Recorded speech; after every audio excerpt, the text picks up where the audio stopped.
a monitoria, tá bom?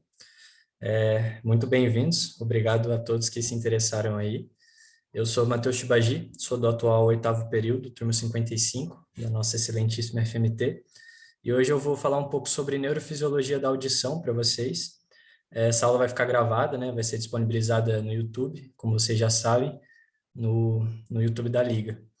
E bem, gente, a audição eu considero, pelo menos, um tema um pouco complexo. Na verdade, acho que toda a neurofisiologia é um pouco complexa. E acho que uma das grandes dificuldades que eu tinha quando eu estudava sobre isso, quando eu lia sobre isso, era principalmente em visualizar as coisas que eu estava lendo, em abstrair esses conceitos. Então, vocês vão perceber que um grande foco que eu tive na monitoria de hoje foi trazer muitas imagens para exemplificar aquilo que eu estiver falando, para mostrar para vocês, para também tornar isso um pouco mais palpável. Acho que vai facilitar a minha explicação e também vai facilitar o entendimento de vocês, tá bom? Quem tiver alguma dúvida pode mandar no chat aí, eu não sei se eu vou conseguir ficar vendo o tempo todo, mas aí qualquer coisa eu dou uma olhada no final. E quem quiser também ligar o áudio, pode ligar à vontade e falar e perguntar, ok?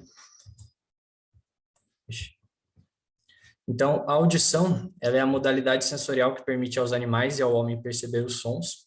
Ela é considerada um sentido especial. Eu acho que eu estou introduzindo os sentidos especiais para vocês, né? Acho que vocês teriam uma monitoria de neurofisiologia da visão, mas acabaram não tendo. Então, os sentidos especiais são aqueles em que existem órgãos especializados na decodificação daquele estímulo, e foi convencionado que são aqueles em que esses órgãos especializados eles estão presentes na cabeça. Então, a gente tem o olho para visão, o nariz para o olfato, a língua para gustação, o sistema vestibular para equilíbrio e a orelha, mais propriamente a cóclea, né, para nossa audição. E aí a gente tem os sentidos somestésicos gerais, ou somestesia, que vocês tiveram a monitoria na semana passada, que são a nocicepção, a termocepção, o tato e a propriocepção. E o processo de transdução sensorial, ele é um processo que ocorre em todos os sentidos especiais, que é a transformação de sinais físicos ou químicos em estímulo elétrico. Então, no olho a gente tem o fóton, que é a partícula visível de luz, que vai ser transformada em sinal elétrico, e na orelha a gente tem o som, né, que ele é um sinal mecânico, um sinal físico, que vai ser transformado em estímulo elétrico. A gente vai falar mais propriamente desse processo de transdução na hora que chegar lá. Alguns conceitos básicos eu coloquei aqui. Eu acredito que não seja importante para vocês ficar decorando esses conceitos. Eu também, são muitos conceitos físicos que eu também acredito que eu não tenha nem gabarito para ficar dando uma aula de física aqui para vocês, mas alguns livros eles abordam bem profundamente essa dispersão do som, esse mecanismo físico todo, mas eu vou só dar uma contextualizada aqui para vocês em alguns conceitos que eu queria que vocês pelo menos entendessem por cima, para a gente conseguir aplicar eles à nossa aula. Então, as ondas sonoras são vibrações periódicas do ar que produzem os sons, e aí a gente tem basicamente três propriedades dessas ondas sonoras. A gente tem a frequência sonora, que é o número de trechos de ar comprimido ou rarefeitos que passam pelos nossos ouvidos a cada segundo. Então, é o número dessas vibrações periódicas que vão passar pelos nossos ouvidos. Ela é expressa em hertz ou também em ciclos por segundo, né? Que são sinônimos praticamente. Um hertz é um ciclo por segundo. E os livros geralmente citam como ciclos por segundo. E o tom, ele é classificado em agudo ou grave. Então, não é a frequência que é aguda ou grave, a frequência é alta ou baixa. E aí, uma frequência alta vai gerar um tom agudo e uma frequência baixa vai gerar um tom grave. O tom é a nossa percepção da frequência, é a percepção sonora que nós temos da frequência. E aí tem a intensidade sonora, também chamada de amplitude, que corresponde justamente à amplitude das vibrações periódicas das partículas de ar. Ela é expressa em decibéis. Na verdade, a unidade de nível sonoro é o Bell, que é esse Bzão aqui. Só que o Bell, ele é uma unidade um pouco grande para a maioria dos sons que a gente tem no nosso cotidiano, no nosso dia a dia. Então, foi convencionado que se usaria o decibel como medida de intensidade sonora, que corresponde a um décimo de Bell, né? Então, um Bell é igual a 10 decibéis. E ele nos permite caracterizar se um som vai ser forte ou alto, ou fraco ou baixo. Seria o volume do som, né? E o timbre, ele não é importante para a gente, mas eu coloquei aqui só para não deixar nada de fora. Ele também é chamado de qualidade do som. Eu não vou explicar os mecanismos muito profundamente do timbre, mas ele basicamente é aquilo que faz a gente diferenciar uma mesma nota tocada por diferentes instrumentos. Então, eu tenho uma nota Lá, por exemplo, mas a nota Lá, ela é diferente quando eu escuto ela feita por um piano, feita alguém cantando ela, feita por um violino, justamente porque o que faz essa diferenciação é o timbre. Então, aqui eu coloquei para exemplificar um som de baixa frequência, né? Então, a gente tem aqui as vibrações periódicas do ar em uma mesma distância, e vocês podem entender isso aqui, essa distância como tempo, porque como a velocidade do som é constante, a distância aqui, ela pode ser chamada de tempo que dá na mesma. Então, em um mesmo percurso, em um mesmo tempo, a gente tem mais vibrações periódicas nos sons de alta frequência. E aqui a intensidade, né, que corresponde à amplitude da onda. A gente tem sons de baixa amplitude, de baixa intensidade, e sons de alta amplitude, de alta intensidade. O campo auditivo humano. O campo auditivo humano, ele corresponde à gama específica de frequências e de intensidades para os quais o ouvido humano é sensível. E o ouvido humano ele vai captar níveis de intensidade acústica, compreendida entre 0 e 120 decibéis e frequências entre 20 e 20 mil hertz. Então, aquilo que a gente escuta em questão de frequência, a gente chama de som. Aquilo que está abaixo do que a gente escuta, a gente chama de infrassom, e aquilo que está acima, a gente chama de ultrassom. Aqui até tem, né, alguns animais que podem escutar infras e ultrassons e tudo mais. Aqui a gente tem, em decibéis, né, algumas intensidades sonoras de sons do nosso cotidiano. Então, a gente tem o avião a decolar, um martelo pneumático, um recreio. Aqui ele até classifica, né, sons que podem causar lesão, sons lesivos. E aí, nessa questão de sons lesivos, na verdade, existem algumas discordâncias. Alguns falam que é 85, alguns falam que é 90. E também existe uma diferença entre sons que podem causar uma lesão em uma única exposição e sons que podem causar uma lesão se você estiver sendo exposto constantemente, né? É o que a gente chama de ruído intermitente. Então, o martelo pneumático, por exemplo, ele vai ficar lá várias vezes fazendo esse som com alta intensidade, e é por isso que existem leis trabalhistas que envolvem as pessoas utilizarem algumas ferramentas de proteção e tudo mais. Existem leis envolvidas com poluição sonora também que se pautam nisso aqui e tudo mais. E aqui é um campo auditivo humano. Se vocês procurarem sobre campo auditivo humano, vocês vão ver que existem várias representações. Eu peguei uma representação aqui que eu achava mais fácil de explicar, mais fácil de mostrar para vocês. Então, aqui é o campo auditivo humano, e vocês podem ver que para a gente escutar, precisa existir uma relação entre a frequência e a intensidade desse som. Essa zona de conversação é a parte em que a gente conversa, né? Os sons que tem do nosso cotidiano relacionados à fala. E é geralmente quando a surdez afeta esse local aqui que o paciente vai apresentar um declínio, né, dessa qualidade de vida, que ele vai realmente apresentar uma dificuldade cotidiana relacionada com a audição. Aqui a gente tem o limiar auditivo, então abaixo dele os sons são inaudíveis, e aqui a gente tem o limite superior da percepção auditiva, muitas vezes é relatado como limite do desconforto ou limite da dor. Então, acima disso, a gente vai sentir dor ou desconforto, e são os sons potencialmente lesivos, né? A anatomia da orelha. É impossível a gente falar sobre audição sem falar um pouco da anatomia da orelha. Então, a orelha ela vai ser basicamente dividida em três partes. A gente tem a orelha ou ouvido externo, a orelha ou ouvido médio e a orelha ou ouvido interno. Sendo que, assim, de forma bem geral, o ouvido externo e o ouvido médio, eles servem basicamente para conduzir e amplificar o sinal sonoro que vai estar chegando no ouvido interno, que é onde vai ter aquele processo de transdução que a gente tinha falado anteriormente. Mas eu vou falar propriamente de cada uma das partes, porque é ser muito simplista falar que eles simplesmente servem para conduzir, porque existem mecanismos importantes aqui. Então, a orelha externa, primeiro de tudo, eu coloquei essa imagem aqui para exemplificar, né? Não precisa ficar decorando esses nominhos aqui. Quando vocês estiverem otorrino no 7º período, vai chegar a hora de vocês de decorar os nominhos. Mas o que é importante para a gente, nesse momento, é basicamente três estruturas que constituem a orelha externa. O pavilhão auricular, que é o que a gente chama popularmente de orelha, né? O meato acústico externo, também chamado de canal auditivo, e a membrana timpânica, também chamada de tímpano. E a função dele é basicamente a captação e a condução do sinal acústico. O pavilhão auricular, ele serve como um pré-amplificador natural. O que isso significa? Quanto maior for o pavilhão auricular, maior vai ser a captação de energia mecânica, maior vai ser a captação do som. Então, quando você tem um indivíduo, por exemplo, com presbiacusia, né, que é a degeneração senil das estruturas do ouvido, que causa uma surdez senil, surdez do idoso. Então, para quem tem avô ou um tio mais velho, o que que acontece com essa pessoa quando você fala alguma coisa para ela e ela não escuta? Ela faz meio que uma conchinha com o ouvido assim, na orelha, e pergunta para você: o quê? Não escutei. Por que que a pessoa faz isso? Por que que a pessoa faz essa conchinha com a mão? Essa concha é uma tentativa meio automática de tentar aumentar o pavilhão auricular, de tentar simular um pavilhão auricular maior. E aí realmente, às vezes funciona, às vezes não, né? Mas é uma tentativa da pessoa de aumentar a quantidade de som que ela está recebendo, que ela está captando. Então aqui a demonstração, né? Devido à maior divergência da onda, um receptor maior coletará mais energia, justamente por conta dessa dissipação da onda à medida que ela se propaga. A membrana timpânica. Então, a membrana timpânica, ela é uma membrana fina, oval e semitransparente, que fica localizada na extremidade medial do meato acústico externo e mede cerca de 1 centímetro de diâmetro. Isso aqui é uma imagem otoscópica, né? Eu coloquei aqui até os númerozinhos que correspondem aqui, mas não que vocês precisem saber. Mais uma vez, vai chegar a vez de vocês de ter que decorar isso aqui.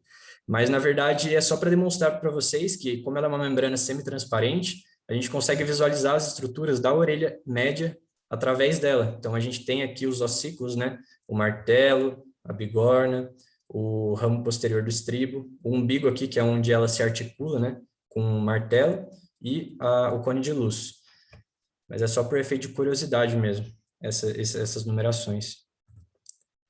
A orelha média, então. A orelha média, nessa imagem aqui, eu gosto dela porque ela até representou por cores, né? A roxinha, rosa aqui é a orelha externa, a orelha média é representada em verde e a azul a orelha interna. No caso aqui, eu percebi um pouco mais cedo, antes de eu começar essa aula aqui, que existe um único errinho nessa imagem aqui, que ela chama essa janela aqui de janela redonda e essa aqui de janela oval, sendo que na verdade é o contrário, né? Vocês podem até é um pouco até dedutível isso, porque isso aqui tem uma forma oval, é a janela oval, e essa aqui tem uma forma redonda, é a janela redonda, né? Tá trocada essas duas janelas. Mas enfim, a orelha média, ela vai ter a função de condução e de amplificação do sinal acústico. E ela é constituída basicamente pela cadeia ossicular, que são esses ossos, né? São os menores ossos do corpo humano, que estão articulados entre si. E eles recebem o nome de martelo, bigorna e estribo, porque alguém que descobriu, né? Alguém que nomeou eles, achou que eles tinham o formato parecido com esses equipamentos. E também pela tuba auditiva, também chamada de trompa de Eustáquio. Então, o que acontece? A tuba auditiva, ou trompa de Eustáquio, ela serve basicamente para equalização da pressão. Então, ela fisiologicamente fica fechada e ela está ligada com alguns músculos da deglutição. Quando a gente engole, essa trompa abre e aí a gente faz a equalização da pressão com o meio externo. Então, por exemplo, quando você está descendo lá para Ubatuba, ou está descendo uma montanha, para quem não é aqui de Taubaté, do Vale, você está descendo a serra lá. Aí a pressão atmosférica, a pressão fora, começa a aumentar. Só que como a trompa está fechada, a pressão aqui ela fica igual. Então você tem uma divergência entre a pressão interna e a pressão externa. Então você começa a sentir aquele incômodo no ouvido, né? Aquela, como se fosse uma pressão, um incômodo mesmo. E aí automaticamente você engole ou você boceja, né? Porque quando você faz isso, a trompa abre e ele faz a equalização da pressão do ouvido médio, da orelha média, com a pressão externa do meio. A mesma coisa quando você está subindo, né? Só que aí é o contrário, aí a pressão fora começa a diminuir. Mas é basicamente isso o mecanismo da tuba auditiva. E os ossículos, eles vão servir basicamente para amplificação do sinal acústico, né? Que eu vou explicar mais propriamente.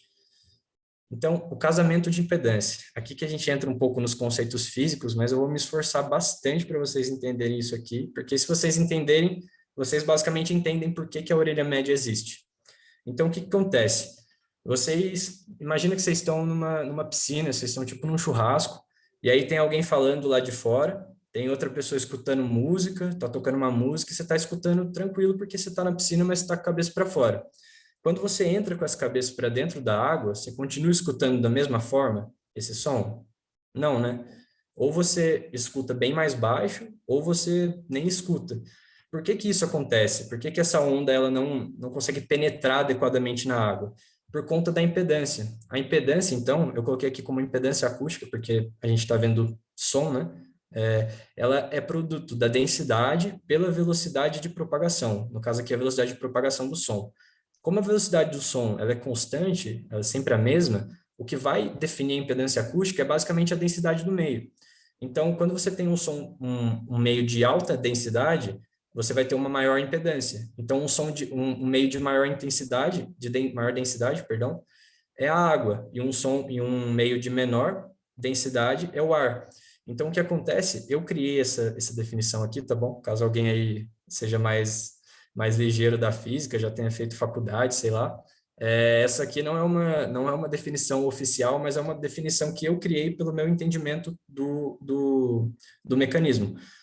A impedância a gente pode definir, então, como uma resistência à propagação sonora oferecida por um meio de maior densidade de impedância. Então, vocês podem até ver aqui, é basicamente isso que acontece. A gente tem o ar aqui, que é um meio de baixa densidade, baixa impedância, e a gente tem a água, qualquer líquido, que é um meio de alta impedância, de alta densidade. Então, quando a gente incide uma onda sonora, parte dessa onda, a maior parte dela, vai ser refletida e só parte dessa onda vai ser transmitida. Entenderam? Eu espero que tenham entendido. Se alguém não entendeu, pode falar. Então, beleza. Então é o seguinte, gente. Beleza, Matheus, entendi o que significa a impedância, mas o que isso tem a ver com a orelha média? Tem a ver porque o estímulo sonoro, o sinal acústico, ele está chegando do ar, aqui no meato acústico. E aí ele vai vibrar o tímpano está articulado aqui com o martelo, e ele vai vibrar a cadeia ossicular. Só que aqui dentro tem líquido. Aqui dentro, nessa parte mais clara, a gente tem um líquido chamado perilinfa, e nessa parte mais escura a gente tem um líquido chamado endolinfa. Então ele está saindo de um meio de menor impedância para um meio de maior impedância.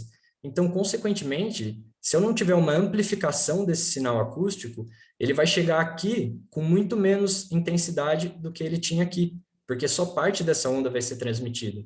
Então, a função da orelha média é basicamente ampliar tanto esse sinal acústico, ampliar tanto esse sinal sonoro, que a impedância não vai fazer diferença. A impedância não vai, ele vai compensar a impedância com o aumento da intensidade, entenderam? Com o aumento da amplitude. Então, a esse sistema de compensação da impedância, a gente dá o nome de casamento de impedância. E aí ele vai fazer, a orelha média, né, vai fazer esse processo com base em dois mecanismos. Primeiro, os ossículos, que eles são um sistema de alavanca, então eles vão aumentar a força do movimento por cerca de 1,3 vezes. E a pressão sobre a membrana aqui, esse é o outro mecanismo que ele atua, a pressão sobre membrana, eu coloquei sobre membrana porque é o nosso contexto, mas qualquer pressão, né? Ela é dada pela força sobre a área. Então, se você aumentar a força, você aumenta a pressão. Só que se você diminui a área, você também aumenta a pressão.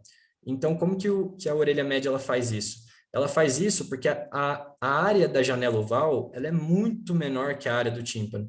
Então, a área da janela oval tem 3,2 milímetros quadrados, enquanto a área do tímpano tem 55 milímetros quadrados. É uma diferença de 17 vezes.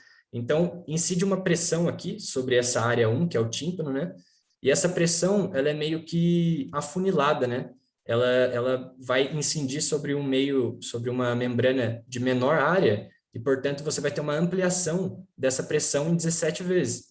E aí a gente multiplica, né? A quantidade de vezes em que você tem a amplificação pela diminuição da área, que é em 17 vezes, pela amplificação da cadeia ossicular, que é de 1,3 vezes. E a gente tem o total de 22 vezes. Então, a amplificação da orelha média é de 22 vezes, o que compensa a impedância da perilinfa. E é justamente a isso que a gente dá o nome de casamento de impedância.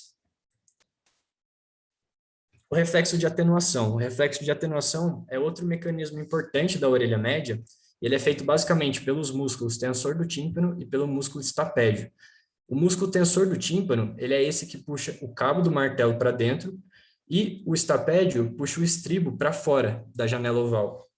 Então, basicamente, o que acontece é que eles são forças contrárias. Então, um está puxando o martelo e o outro está puxando o estribo. Quando eles puxam os dois com forças contrárias, você tem um aumento da rigidez dessa cadeia ossicular. Então, você tem um prejuízo da condução sonora. Mas por que eu preciso de um prejuízo da condução sonora? Basicamente, pelo mecanismo de proteção do ouvido. Quando você está sujeito a frequências principalmente abaixo de 1000 Hz, então frequências muito baixas. E esse mecanismo ele reduz a intensidade dessa onda de baixa frequência de 30 a 40 decibéis.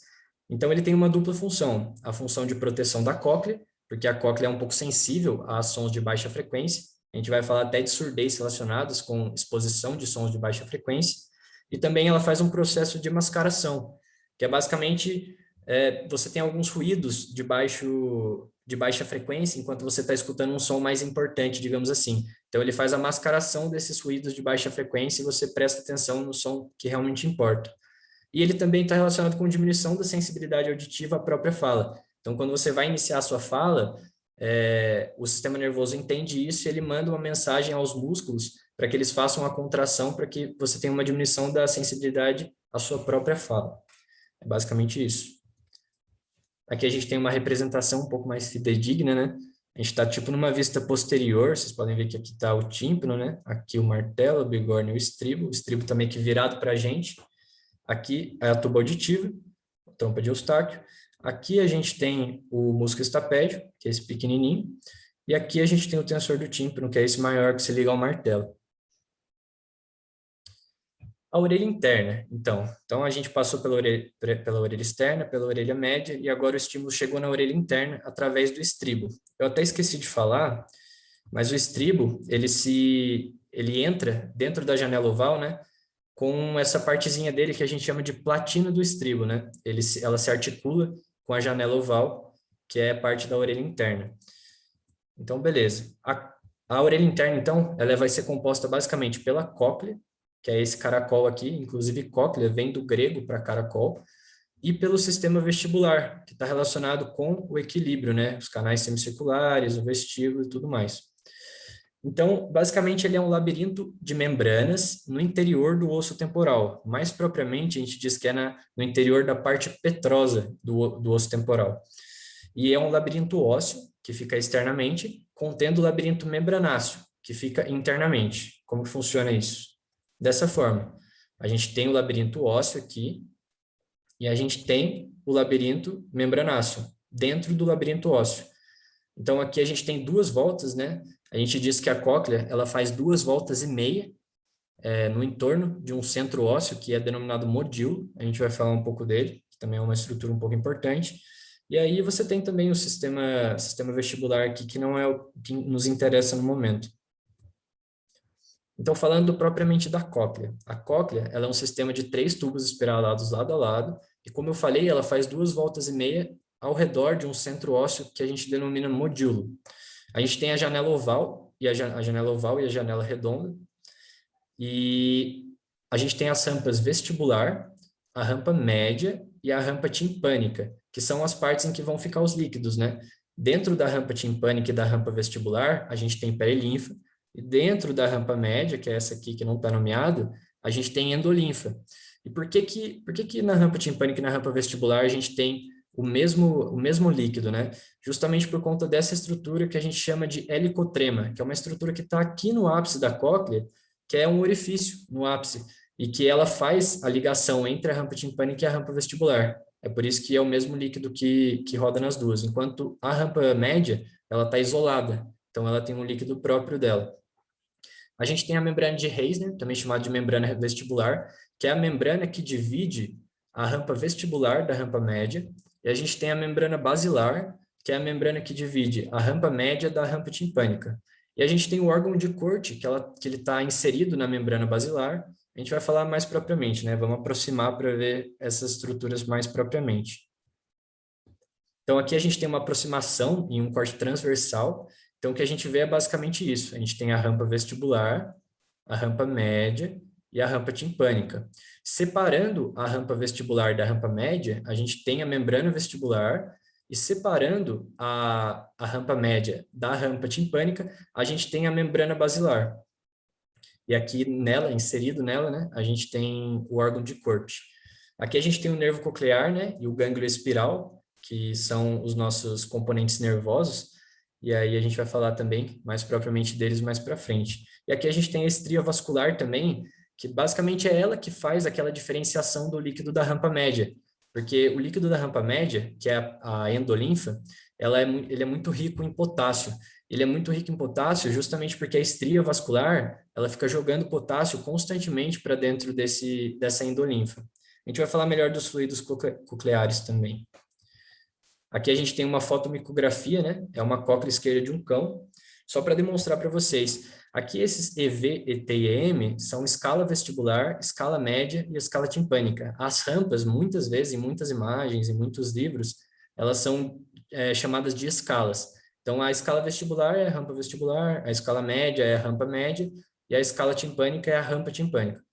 E aqui eu peguei essa imagem um pouco mais propriamente, porque ela tem a demonstração do modilo, que é aquele centro ósseo que eu falei para vocês. Então, esse MO aqui é o modilo. Então, aqui é uma aproximação dessa imagem aqui, né? A gente aproximou em algumas rampas. E aí aqui a gente tem a rampa média, a gente tem a membrana de Reisner, também chamada de membrana vestibular, perdão, aqui é a rampa vestibular, né? A rampa média. Aqui a gente tem a membrana basilar e aqui a gente tem a rampa timpânica. A gente tem novamente a estria vascular, que vai ficar jogando potássio para dentro da endolinfa. E a gente tem aqui o órgão de Corte, aderido nessa membrana basilar. Então, os fluidos cocleares. Então, basicamente, a gente vai ter dois fluidos cocleares, como eu já disse para vocês, a perilinfa e a endolinfa. Em 1 e 2, que são as rampas vestibular e timpânica, a gente tem a perilinfa. E ele é um líquido que é muito parecido com o líquor, né, com o líquido cefalorraquidiano. Ele tem concentrações relativamente baixas de potássio e altas de sódio. Enquanto a endolinfa, ela possui uma alta concentração de potássio e uma baixa concentração de sódio, como eu falei, por conta da estria vascular que fica jogando potássio constantemente para dentro dela. Aqui a gente tem até a representação do órgão de Corte, né? E, no caso, por conta desse grande quantidade de potássio que a gente tem na rampa média, ela desenvolve um potencial de mais 80 milivolts. E a esse potencial positivo que ela tem, a gente chama de potencial endococlear, que é um potencial importante para alguns estímulos auditivos. Ele é um potencial que está envolvido em muitas coisas, principalmente decodificação de frequência e tudo mais. Então, aqui a gente tem a cóclea, né? E aqui eu coloquei essa imagem, na verdade, porque eu vou precisar que vocês visualizem a cóclea dessa forma aqui, desenrolada. Então, a gente pegou a cóclea, desenrolou e ela fica desse jeito. Aí vocês podem ver que aqui a gente tem uma helicotrema, né, no ápice, a janela oval, a janela redonda, o estribo. Aí aqui a gente tem a escala vestibular, que é a rampa vestibular, a membrana basilar e a rampa timpânica. Aí vocês perguntam, nossa, mas está faltando coisa aí, né? Está faltando a rampa média e está faltando a membrana de Reisner, que é a que divide a escala vestibular da escala média. O que acontece? Nesse momento, a gente vai começar a falar sobre a vibração da membrana basilar, que é importante, é essencial, né, para a condução sonora. Só que o que acontece? A membrana de Reisner, ela é uma membrana muito fina e muito flexível. Então, quando o estribo ele estimula a perilinfa aqui da rampa vestibular, essa vibração, esse estímulo sonoro, ele é transmitido praticamente todo para a rampa média, praticamente todo para a endolinfa, independente da existência da membrana de Reisner. Então, a membrana de Reisner ela não apresenta resistência à condução desse som. Então, para simplificar o esquema, o que eles fizeram? Eles fingiram que a membrana de Reisner nem existe, porque ela não faz diferença para a condução. Então, aquilo que a gente vê dito como rampa vestibular, como escala vestibular, na verdade é toda essa estrutura aqui. É a rampa vestibular mais a rampa média, entenderam? Porque para a condução sonora não faz diferença a existência da escala média, da membrana de Reisner, tudo bem? Deixa eu ver se eu consigo fazer aparecer o chat aqui, para ver se tem alguma dúvida. Não, não tem. Então tá bom. Então no século XIX, um rapaz chamado Ludwig von Helmholtz, ele promoveu a teoria da ressonância. O que é a teoria da ressonância? Era uma teoria que dizia que a membrana basilar, ela vibrava porque existiam alguns receptores nela e tudo mais, mas ela é uma teoria furada, uma teoria que a gente já sabe que não é verdade. E por que a gente não sabe? Por que a gente sabe que não é verdade? Porque em meados de 1950, um rapaz chamado George von Beckese, ele é um biofísico húngaro-americano. Ele, inclusive, foi Nobel da Fisiologia e Medicina em 61 pelos estudos sobre a cóclea. ele começou a rechaçar essa teoria da ressonância, ele começou a ir contra ela, e ele criou a própria teoria, que é a teoria da onda viajante, que é a que a gente aceita hoje em dia. O que diz a teoria da onda viajante? Ele diz que o movimento da endolinfa, entendam aqui o movimento da perilinfa como o movimento da endolinfa, porque como eu falei, a movimentação da perilinfa, ela passa pela membrana de Reisner e movimenta a endolinfa da mesma forma. Então, o movimento da endolinfa, ele causa um deslocamento da base da membrana basilar em direção ao ápice. E você vai tendo um aumento progressivo dessa amplitude até alcançar um pico de amplitude e dissipar a onda. É basicamente assim que a membrana basilar ela vibra, né? E a membrana basilar é uma membrana muito flexível também, então é por isso que ela permite essa vibração de acordo com a movimentação da endolinfa. O movimento de pistão do estribo é basicamente o seguinte: você vai ter a cadeia ossicular aqui, a cadeia ossicular ela vai estimular o estribo a entrar dentro da janela oval e ele vai empurrar a perilinfa. Só que quando ele empurra a perilinfa, o gradiente de pressão aqui ele é invertido e ele joga o estribo para fora. E aí a cadeia ossicular joga ele para dentro. E aí inverte o gradiente de pressão e joga ele para fora. Aí a cadeia ossicular joga ele para dentro. E aí a gente fica nesse movimento de entra e sai na janela oval, que os livros dão o nome de movimento de pistão do estribo. E o abalamento da janela redonda. Então, a janela redonda, que fica aqui, ela que ficava abaixo, né? Não sei se vocês lembram, ela é uma aberturazinha que tem, e quando você tiver o movimento da perilinfa, o que vai acontecer é que, como, imagina, a cóclea, ela tá dentro do labirinto ósseo. Então, em todo lado dela tem osso, não tem para onde ela expandir, não tem para onde essa pressão escapar. Então, a janela redonda serve justamente para esse escape da pressão. Quando você tem a movimentação da perilinfa, você tem um abaulamento para fora da janela redonda, para você ter um escapezinho da pressão que está lá dentro. E o helicotrema aqui, como eu falei para vocês, né, que é o que permite o contato da perilinfa das duas rampas, né, a vestibular e a timpânica, que é essa abertura no ápice. Então, a membrana basilar. A membrana basilar ela é constituída por 20 a 30 mil fibras basilares que se projetam do centro ósseo da cóclea, que é o modíolo. Então, ela vai se projetar do centro ósseo da cóclea, e aqui vocês percebem que ela vai diminuindo, ela vai aumentando, né? Aliás, ela começa pequenininha e vai aumentando. Por quê? Você tem um aumento progressivo do comprimento das fibras, da base da cóclea até o ápice, que é o helicotrema. No entanto, você tem uma diminuição progressiva desse diâmetro. E o que isso causa? Isso causa que no início da membrana basilar, ele tem fibras estreitas e rígidas na base. E no ápice, ele tem fibras longas e flexíveis. Tá bom, mas que diferença isso faz? Isso faz diferença na frequência em que vai ser decodificada essa vibração da membrana. Então, basicamente, o que acontece é que sons de alta frequência, eles geralmente vão vibrar só o começo. Lembram que ele alcança um máximo de amplitude e depois se dissipa? Ele vai alcançar esse máximo de amplitude logo no começo da fibra.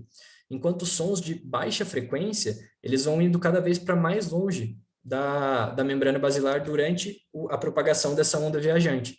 Então, aqui vocês podem ver, né? Tem até exemplificação aqui, 500 Hz, 1 kHz, que equivale a 1000 Hz, né?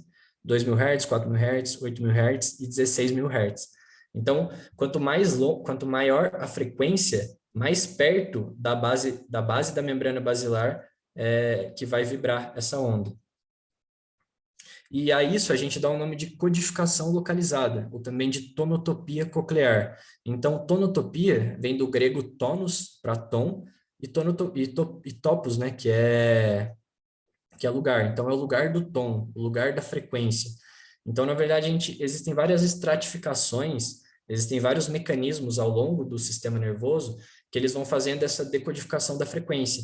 E a base deles, o principal mecanismo de tonotopia é esse mecanismo de vibração da onda da membrana basilar, em que ondas com menos frequência vão vibrar o ápice, enquanto ondas com maiores frequências vão vibrar a base. Ok? Então, aqui novamente, a gente tem a mesma exemplificação. Aqui a gente tem mostra até a onda, né, a amplitude dela. Quanto menor a frequência dessa onda, né, mais ela dissipa pela membrana basilar, vocês podem ver. As que têm maiores frequências, elas já alcançam o pico de amplitude delas logo no começo, na base. Aqui a gente tem a mesma coisa, né? Mas só agora com a cóclea enrolada novamente. Então, o órgão de Corte. O órgão de Corte é a grande estrela da aula de hoje, né? Ele também é denominado órgão espiral, e ele é um transdutor eletromecânico. O que significa? Que é ele que vai fazer aquele processo de transdução sensorial que a gente falou lá no começo. Então, ele transforma o movimento vibratório da membrana basilar, que vai vibrar com a onda viajante, em sinais elétricos.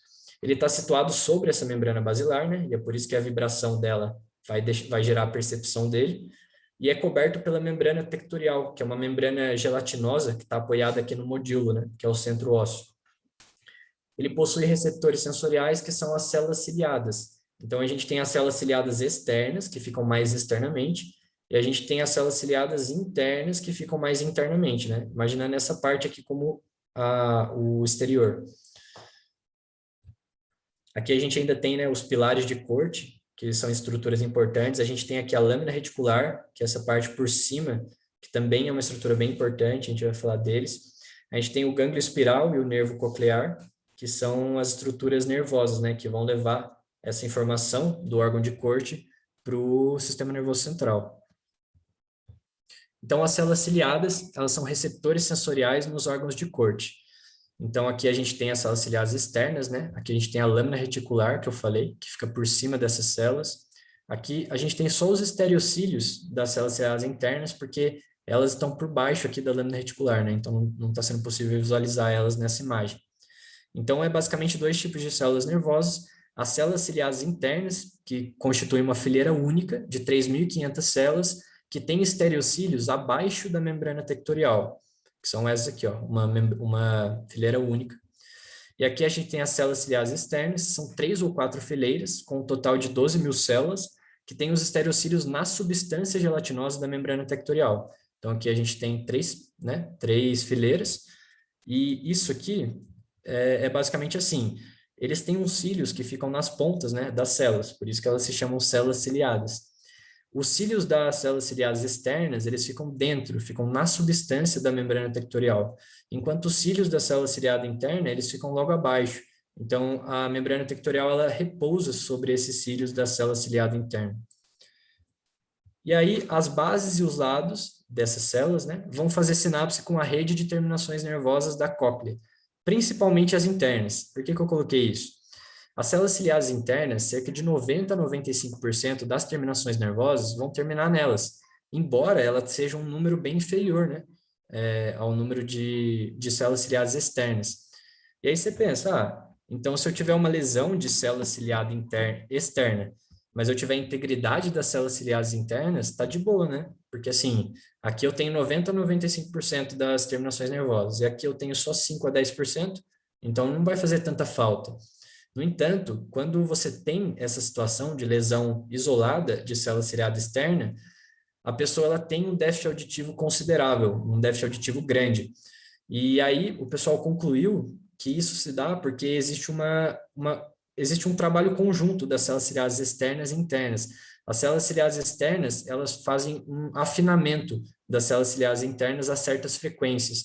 Então, elas têm que estar as duas estruturas íntegras para que você tenha um funcionamento completo do sistema auditivo.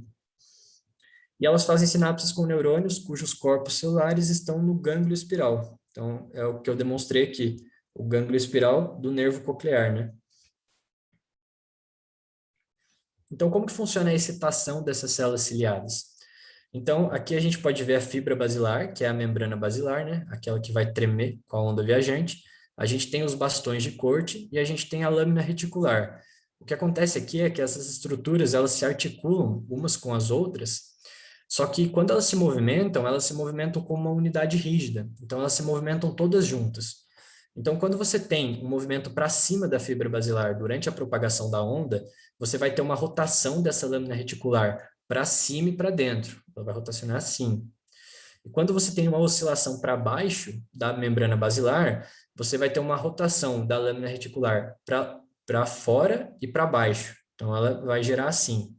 E quando você faz isso, o que acontece é que os cílios eles vão ser pressionados contra a membrana tectorial. Então, eles vão dobrar para um lado ou para o outro, dependendo de qual for o movimento. O que é o que está descrito aqui.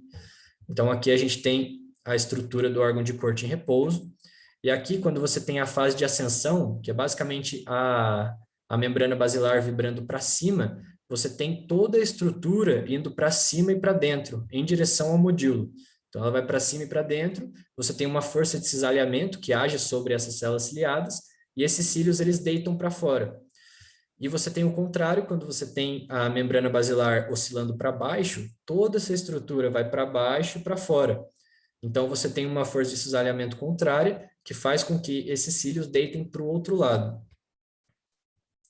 Então, basicamente, o que vai acontecer? Tudo bem, os cílios vão deitar, mas o que tem esses cílios deitarem? O que acontece quando eles deitam? Então, basicamente, o que acontece é o seguinte, aqui vocês podem ver a célula ciliada, né, completa, aqui tem os estereocílios nas pontas dela, e o que acontece? Esses estereocílios, eles vão aumentando o seu tamanho gradativamente, como vocês podem ver aqui. E eles têm canais de transdução mecanosensíveis, então canais que são mecanicamente ativados no topo deles. E esses canais, eles ficam ligados a outra célula, a célula maior que ele, por um ligamento apical, que também é chamado de tip links, que ele conecta, então, a parte superior do estereocílio ao canal do estereocílio adjacente. Então, quando esse cílio ele deita na direção do estereocílio maior, você tem uma abertura desses canais, porque o estereocílio maior deita e puxa o canal desse aqui. Aí esse estereocílio ele deita e puxa o canal desse aqui. E aí você abre mecanicamente esses canais, que são de transdução mecanosensível. E o que acontece quando você abre esses canais? Como esses cílios eles estão dentro da endolinfa, lembram? Que é aquela que tem um monte de potássio, que tem um potencial endococlear, você tem bastante potássio lá dentro. Então, quando você abre esses canais, você começa a ter um influxo de potássio para dentro da célula. E esse influxo de potássio, ele causa despolarização da célula. Essa despolarização, ela vai causar a ativação de canais de cálcio dependente de voltagem, e essa entrada de cálcio, ela vai despolarizar ainda mais a célula, que vai liberar um neurotransmissor excitatório na fenda sináptica. No caso, a gente sabe que é um neurotransmissor excitatório rápido, que acreditam que seja o glutamato, mas não existe certeza. E beleza, Matheus, mas o estereocílio ele pode deitar para um lado, ele pode deitar para o outro. O que acontece se ele deitar para outra direção? Se ele deitar na direção do estereocílio menor? O que acontece é o seguinte, é isso aqui, é uma hiperpolarização, porque você não tem a abertura desses canais mecanosensíveis, então você tem uma inibição do estímulo dessa célula, quando eles deitam dessa forma, né, na direção do menor estereocílio. Então aqui, né, é uma imagem demonstrando os filamentos elásticos, os tip links.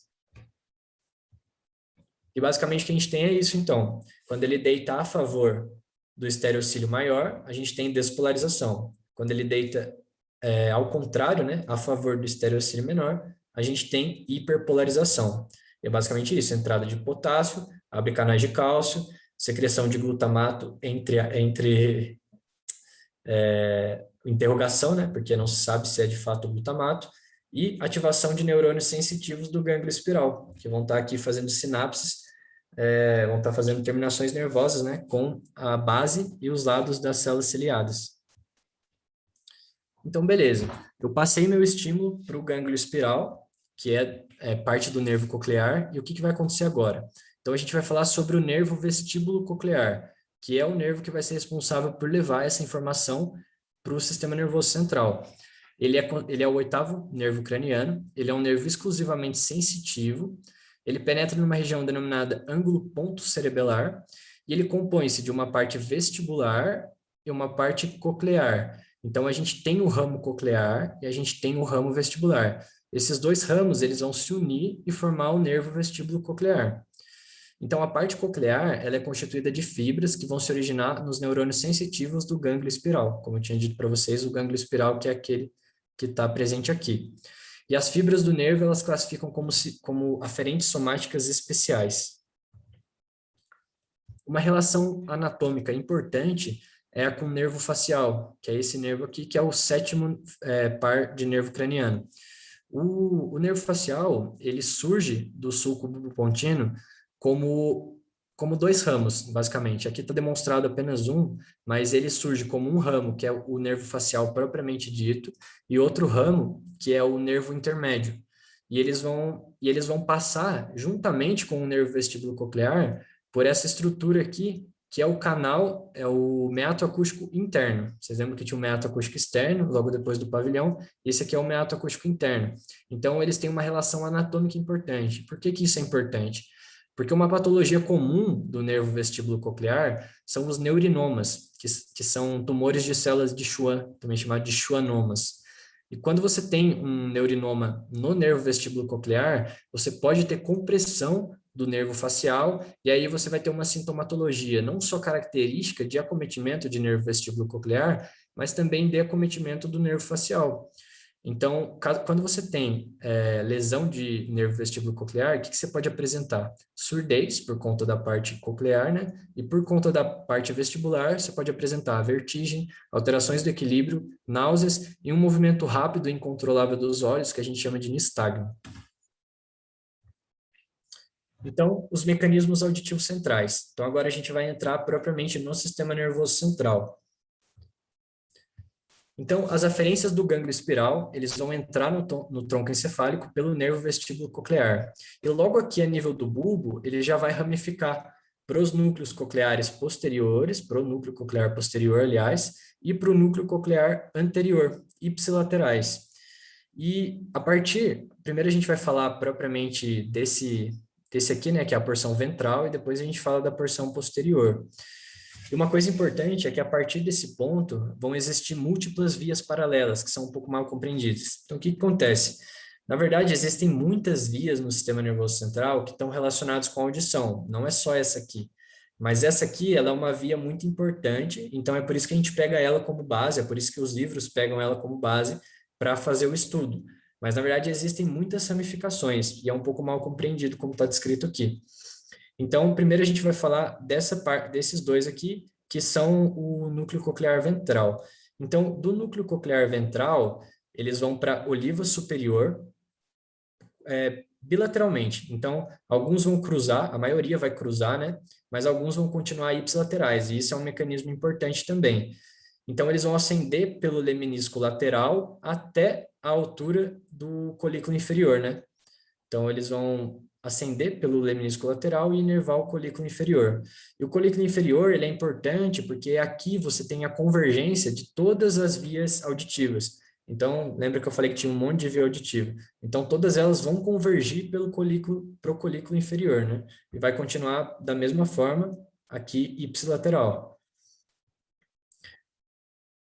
E agora falando da rota do núcleo coclear posterior, ele faz basicamente o mesmo, né? Ele ascende pelo leminisco lateral para inervar o colículo inferior. A única diferença é que ele não para no núcleo olivar superior. Então, essa é a única diferença do núcleo coclear posterior, ele não para na oliva superior. Então, aquilo que eu falei, todas as vias auditivas ascendentes, elas convergem para o colículo inferior, e do colículo inferior, essas fibras elas vão para o núcleo geniculado medial, também chamado de NGM do tálamo. E aí você tem outras projeções e núcleos do tronco encefálico que vão contribuir para a via auditiva. Então, o que acontece? Como a gente está vendo essa via aqui, dessa via do colículo inferior vai para o núcleo geniculado medial. Mas existem outras vias também a partir daqui. Então, além do núcleo geniculado medial, o colículo inferior ele também envia fibras, envia axônios pro colículo superior. Mas esse aqui que a gente vai ver agora, né? Que é o do colículo inferior para o núcleo geniculado medial, e o núcleo geniculado medial, então, ele vai mandar para o córtex auditivo primário. Então, o que acontece? A ablação unilateral do córtex auditivo não leva à surdez completa. Por quê? Justamente por conta de que algumas fibras cruzam, mas outras não. Então, se você tiver uma ablação desse córtex aqui, ainda assim você vai ter esse ouvido aqui mandando tanto para esse quanto para esse. E esse ouvido aqui mandando tanto para esse quanto para esse.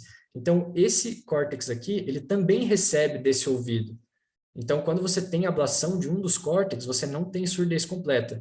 Na verdade, o que o paciente tem principalmente é uma dificuldade de perceber a direção de qual vem o som. Porque para a direção, você precisa ter uma comparação entre os dois córtex. mas a surdez ela não é completa, justamente por conta desse mecanismo em que algumas fibras cruzam e outras continuam ipsilaterais. Então aqui a gente tem mais uma representação, eu gosto mais dessa representação, inclusive, eu só não coloquei ela porque ela é uma imagem um pouco grande, né? Então não ia caber o resto dos escritos, mas aqui a gente tem a mesma coisa. A gente vai sair do gânglio espiral, pelo nervo vestíbulo coclear, vai para os núcleos cocleares anteriores, anterior e posterior, depois disso vai para a oliva superior, ascende pelo leminisco lateral, inerva o colículo inferior, manda axônios para o NGM e se projeta no córtex auditivo. É basicamente a mesma coisa que está demonstrada aqui. Então, o córtex auditivo. O córtex auditivo, ele se situa em sua maior parte no plano supratemporal do giro temporal superior. E ele tem duas subdivisões distintas. Ele tem o córtex primário, córtex auditivo primário, e ele tem o córtex de associação auditiva, também chamada de córtex auditivo secundário. E o córtex auditivo primário, ele se localiza dentro da cisterna de Silvius do lobo temporal, que corresponde à área 41 de Brodmann, né? O córtex auditivo primário, ele é excitado diretamente por projeções do corpo geniculado medial, o NGM, né? E as áreas de associação, elas são excitadas secundariamente pelo córtex primário, então por estímulos mandados do córtex primário, e também por áreas de associação talâmicas, que são áreas que estão próximas ali do núcleo geniculado medial, né? Que vai mandar para o córtex primário. Então aqui a gente tem mais uma demonstração dele, né? A tonotopia do córtex auditivo. Então, lembra que eu falei da tonotopia para vocês? Tonos de tom, topia de lugar. Então, a gente tinha esse mecanismo de tonotopia lá na tonotopia coclear, na membrana basilar. E a gente tem esse mecanismo também que se repete aqui no córtex. Então, como que funciona aqui no córtex? Os sons de alta frequência, eles vão excitar neurônios de uma extremidade e os sons de baixa excitam da outra. E geralmente os sons com baixa frequência estão localizados na frente e os sons com alta frequência estão localizados posteriormente. Então é basicamente essa distribuição que a gente tem na maioria dos mapas tonotópicos. As anormalidades da audição. Então a principal anormalidade da audição, né, é a surdez. E a surdez ela pode ser definida como a dificuldade de ouvir, a ausência total de audição ou a incapacidade de se comunicar com os sons. Então, se você tem uma dificuldade, se você tem um déficit auditivo, ele não precisa ser uma ausência total de audição para ele ser uma surdez. Ele pode ser caracterizado por surdez só por ser uma dificuldade de ouvir. E ele é basicamente dividido em dois tipos: a surdez nervosa, também chamada de sensório-neural ou neurosensorial, e a surdez de condução, também chamada de surdez condutiva. A surdez condutiva, ela decorre do comprometimento das estruturas físicas da orelha, enquanto a surdez neurosensorial, ela decorre do comprometimento da cóclea ou do nervo auditivo ou dos circuitos do sistema nervoso central. Então, os mecanismos mais envolvidos mesmo com o estímulo neurológico. A surdez condutiva, então, ela é basicamente a alteração do mecanismo de amplificação e condução do som. Então, o próprio nome já diz, né? Surdez condutiva. Esse som, ele não está conseguindo ser conduzido de fora do meato acústico ali até a cóclea, até o nervo auditivo. E como que isso acontece? Por oclusão do meato. Então, a gente tem corpos estranhos, tem o cerume, né? Isso aqui é uma rolha de cerume que a gente diz. Não tem como essa pessoa estar escutando corretamente. Esse estímulo auditivo, ele não chega até a membrana timpânica adequadamente. E você tem também danos à orelha média. Então, perdão. No caso aqui a gente tem os osteomas também, né? Que eles são tumores benignos dos ossos que podem acometer dentro do meato acústico e aí ele oclui. A gente tem os congênitos, por exemplo, uma imperfuração do meato, né? Então, tem crianças que nascem sem o buraco. Então, se ela não tem o buraco do ouvido, não tem como ela escutar. E também tem a perfuração timpânica, né? Eu coloquei uma perfuração timpânica bem grande aqui, mas existem perfurações menores, logicamente, que também vão prejudicar a condução adequada do som. E você tem danos à orelha média, né? A gente tem otite média, principalmente otite média de repetição, que vai causar esclerose das estruturas. E também a gente tem a fratura de ossículo. A fratura de ossículo, ela acontece principalmente em trauma temporal. Então, a pessoa que tem o trauma temporal, ela pode ter fratura desses ossículos e aí você não vai ter a condução adequada. E a surdez neurosensorial, ou sensório-neural, né? Ela decorre de comprometimento da cóclea, nervo auditivo ou dos circuitos do sistema nervoso central. Então, tem basicamente três causas aqui. A primeira é a exposição excessiva e prolongada a sons muito intensos. Isso causa lesão do órgão de corte e você tem uma surdez principalmente para sons de baixa frequência. Também acontece por fármacos ototóxicos, então são fármacos que são tóxicos para a orelha. Aqui a gente tem a streptomicina, a neomicina, a gentamicina e a kanamicina, que são medicamentos da classe dos aminoglicosídeos, né? Antibióticos da classe dos aminoglicosídeos. E a gente tem o cloranfenicol também, que é um antibiótico. Mas assim, eu coloquei só os antibióticos, mas existem outros fármacos ototóxicos que são de outras classes. E ele causa principalmente surdez para todas as frequências. E a gente tem o envelhecimento, que é a presbiacusia, que a gente falou lá no começo, do paciente que fazia a concha, que geralmente causa surdez, não está aqui, mas geralmente causa surdez para frequências mais altas. E como que a gente vai caracterizar a surdez? Como que a gente vai descobrir se a surdez do paciente é condutiva ou neurológica ou neurosensorial? Basicamente pelo exame de audiometria. Então, a audiometria ela é feita com o auxílio de um audiômetro, que é um fone conectado a um oscilador eletrônico, capaz de emitir de tons puros de alta e baixa frequência. Ele vai identificar o tipo, então se é uma surdez condutiva ou uma surdez neurosensorial, o grau, então se é uma surdez leve, uma surdez moderada, uma surdez grave, e a configuração da perda auditiva em cada orelha. Então, quais são principalmente as frequências acometidas, né? Você vai testar cerca de 8 a 10 frequências, cobrindo o espectro auditivo, e a perda auditiva vai ser determinada para cada uma dessas frequências. Aumento progressivo da intensidade até o paciente escutar. Então, o que acontece? Você começa ali de 0 decibéis, e você vai aumentando, aumentando, aumentando, até o paciente escutar. Quando o paciente escutar, você anota naquela determinada frequência, né? É um exame que pode ser feito por fonoaudiólogo e por médico. E o audiômetro também é equipado com um vibrador mecânico para testar a condução óssea do processo mastoide do crânio para a cóclea.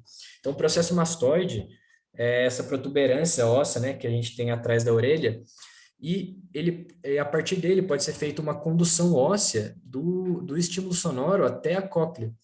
Então, o que acontece? Imagina que você tem uma surdez condutiva. Se eu tenho uma surdez condutiva, eu tenho, por exemplo, oclusão do meato. Se eu fizer uma condução mecânica nesse paciente, não vai fazer diferença a oclusão no meato dele, não faz diferença se o meato dele tá ocluso, não faz diferença se ele tem fratura de ossículo, porque esse estímulo sonoro ele vai ser conduzido diretamente para a cóclea, diretamente para o nervo auditivo. Então não faz diferença eu ter uma lesão de orelha média, de orelha externa, porque dá na mesma. Então esse paciente ele vai escutar bem quando a condução for óssea. Mas na condução aérea, ele vai escutar mal, porque ele tem uma oclusão, porque ele tem uma fratura de ossículo. No entanto, quando você tem um paciente com surdez neurosensorial, não faz diferença a condução aérea ou a condução óssea. Se você fizer uma condução óssea nesse paciente, ele também não vai escutar, porque o problema dele é na cóclea, o problema dele é no nervo auditivo. Então, por mais que você faça essa condução pelo osso, quando chegar na cóclea, ele vai ter o déficit. Então, basicamente, eu vou mostrar para vocês como que fica estruturado cada um desses casos. Então, aqui a gente tem uma audiometria, é um audiograma do tipo de surdez nervosa na idade avançada, então é uma presbiacusia. Então, aqui a gente tem o quê? A condução aérea em X e em estrelinha a condução óssea.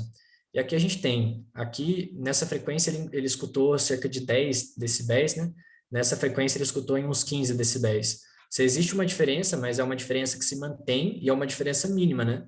E você vai percebendo que ao longo do tempo, quando você vai indo para sons de mais alta frequência, esse paciente ele começa a escutar cada vez com mais dificuldade. Sendo que aqui, no som de 8.000 frequências, esse paciente precisa de 40 decibéis para escutar. Então, essa aqui é uma perda neurosensorial, porque você não tem diferença entre a condução óssea e a condução aérea, e ele é uma perda característica da presbiacusia, que é principalmente para sons de alta frequência. E aqui a gente tem um audiograma de surdez de condução aérea decorrente de esclerose do ouvido médio. Então, isso aqui é uma surdez condutiva. Então, olha como você tem uma discrepância entre a condução óssea e a condução aérea. A condução óssea ela está completamente mantida. Ó. O paciente escuta com 5 decibéis em todas as frequências. Por quê? Porque o problema dele é de condução. Então, a cóclea dele está íntegra, o nervo dele está íntegro, as vias auditivas dele estão íntegras. Só que quando você tenta fazer a condução aérea, você tem um déficit considerável aqui, principalmente a sons de baixa frequência, que é característico da esclerose do ouvido médio. Gente, é basicamente isso que eu tinha para falar de audição. Alguém tem alguma dúvida? Alguma dúvida que ficou? Eu passei um pouco rápido as coisas.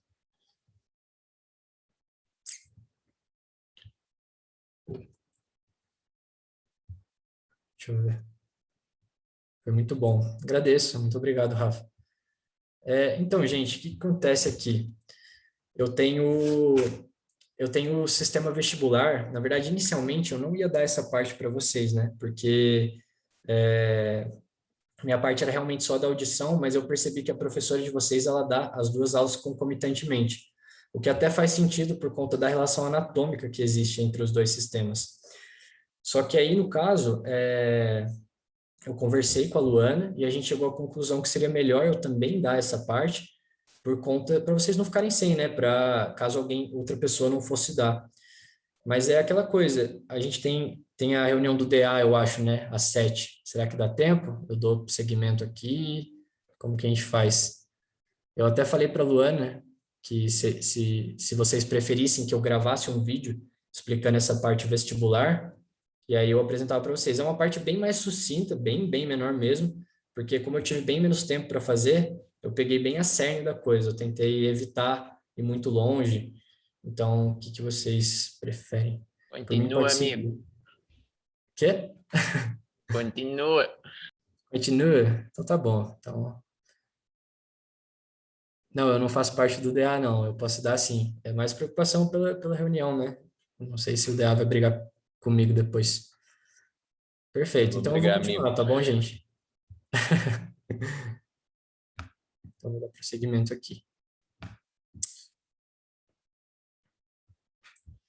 Então, o sistema vestibular. O sistema vestibular, então, ele informa sobre a posição e o movimento da cabeça, auxilia na coordenação dos movimentos da cabeça e dos olhos e nos ajustes da postura corporal.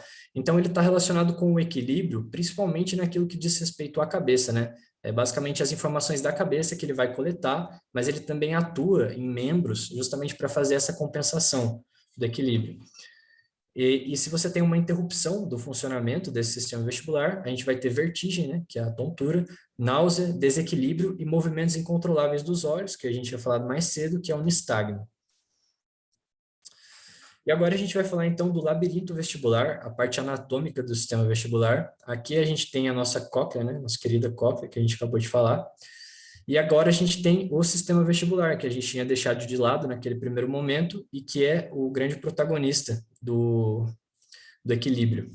Então, ele também possui células ciliadas, assim como a gente tem aquelas células ciliadas da cóclea, a gente também tem elas aqui no labirinto vestibular, e as células ciliadas, elas ficam confinadas em um conjunto de câmeras que estão interconectadas, que são denominado, né, labirinto vestibular, que é toda essa estrutura.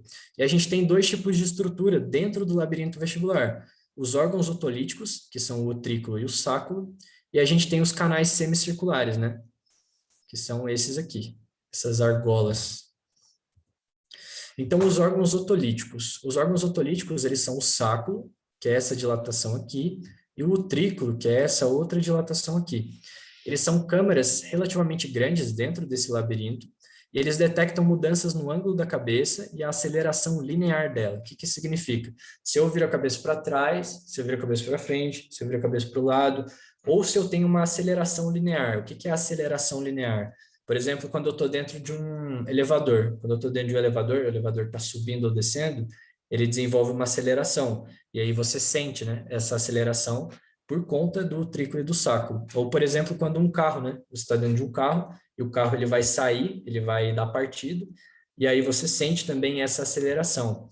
E é importante a gente ressaltar que é aceleração, porque quando você está dentro de um avião, por exemplo, e esse avião ele está em uma velocidade constante, você sente como se você estivesse parado dentro dele. Você sente como se em relação a ele você estivesse parado. Na verdade você está, né? Mas assim, você sente como se o avião estivesse parado.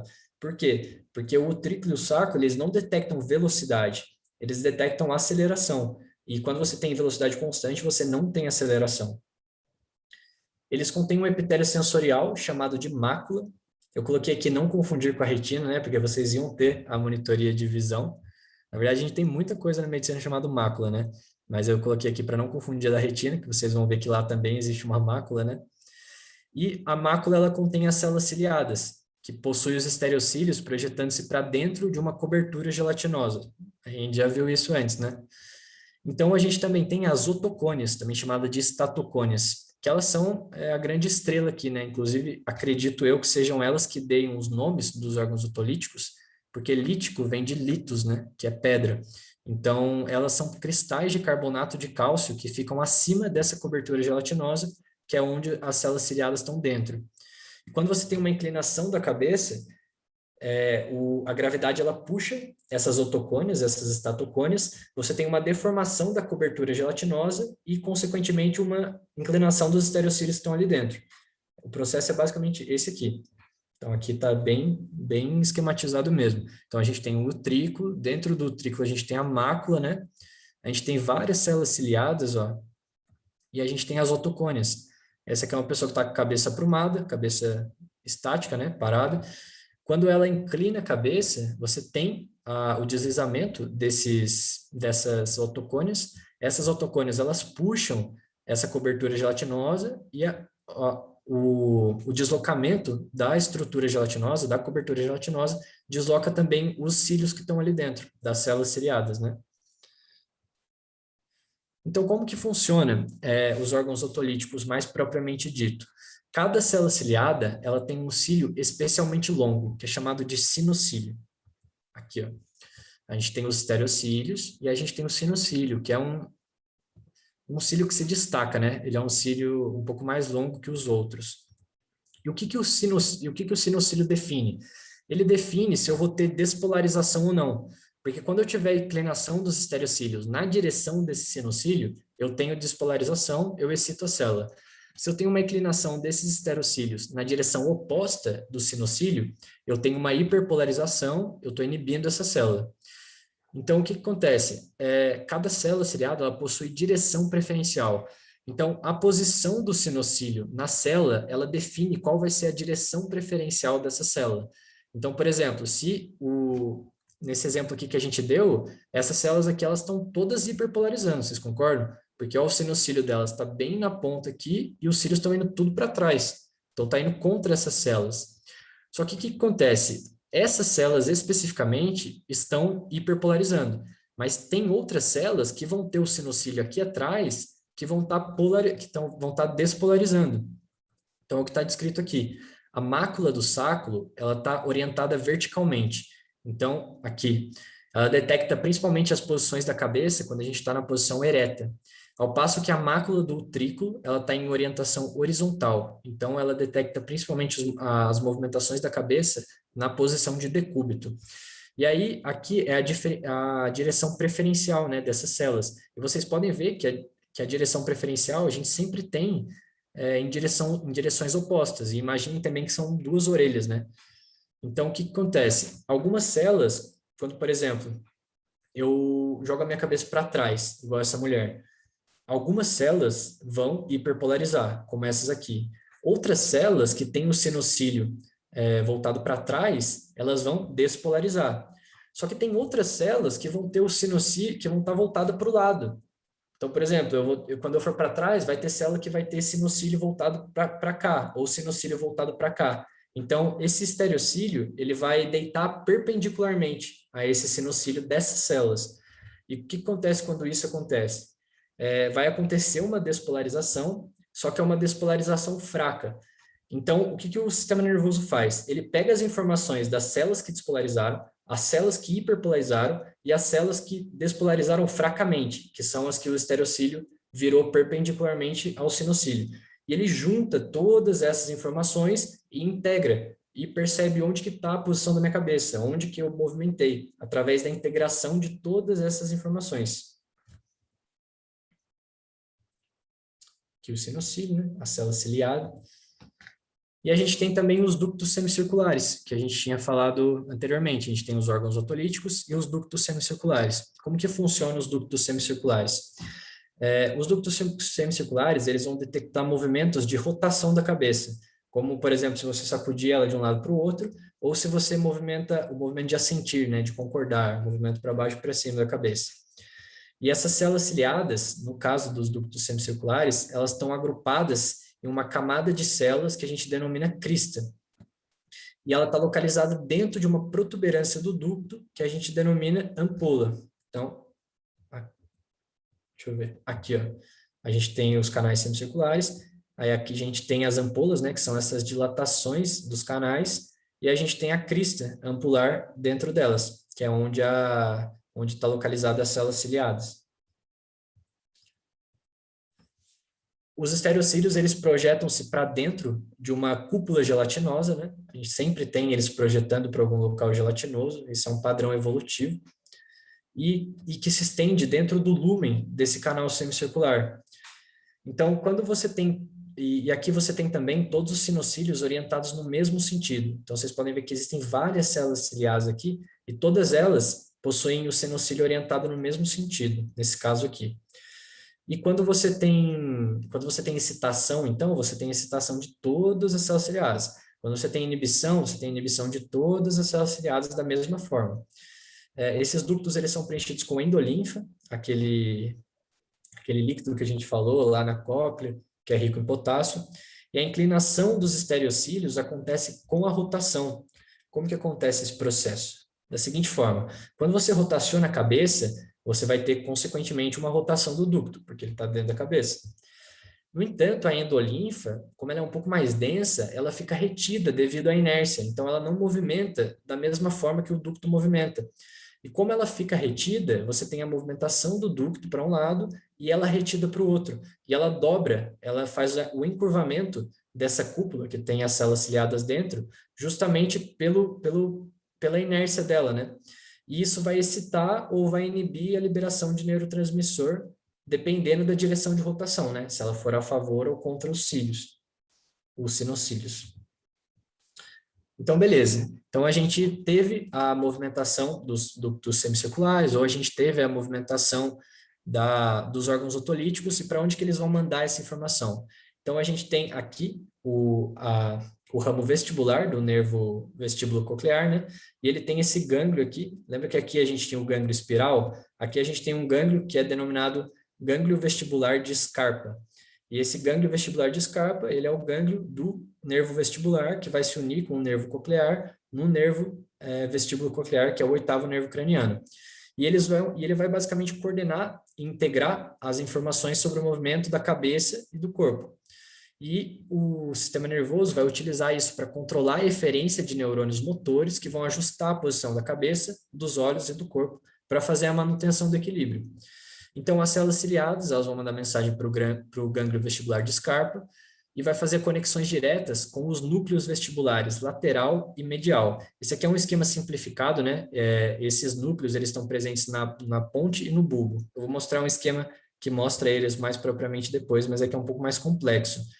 Então, eles fazem conexões diretas com os núcleos vestibular lateral e medial.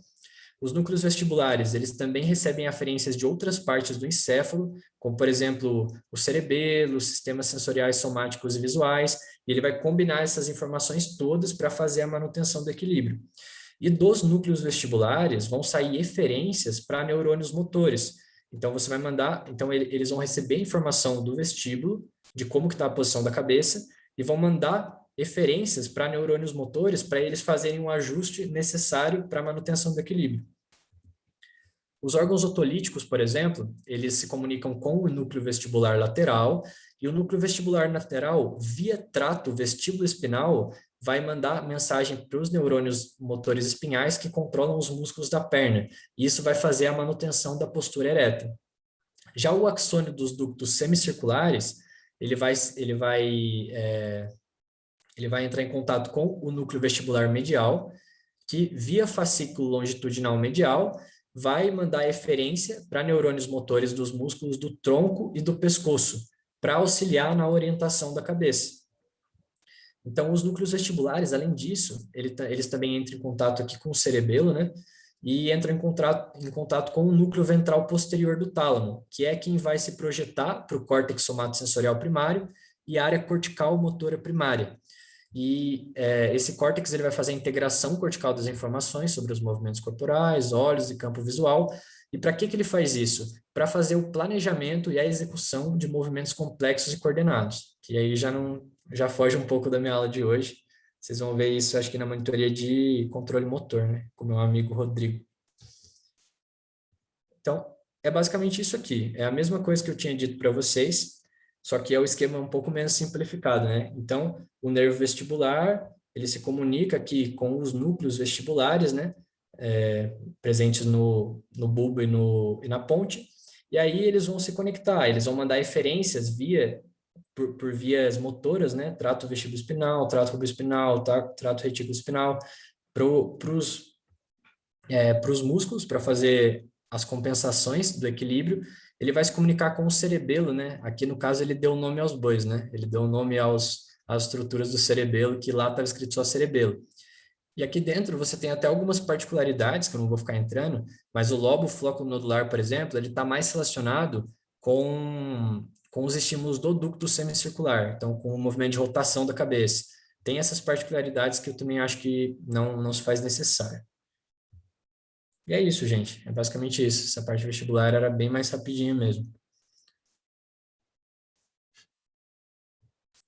Olha, deu tempo de boa.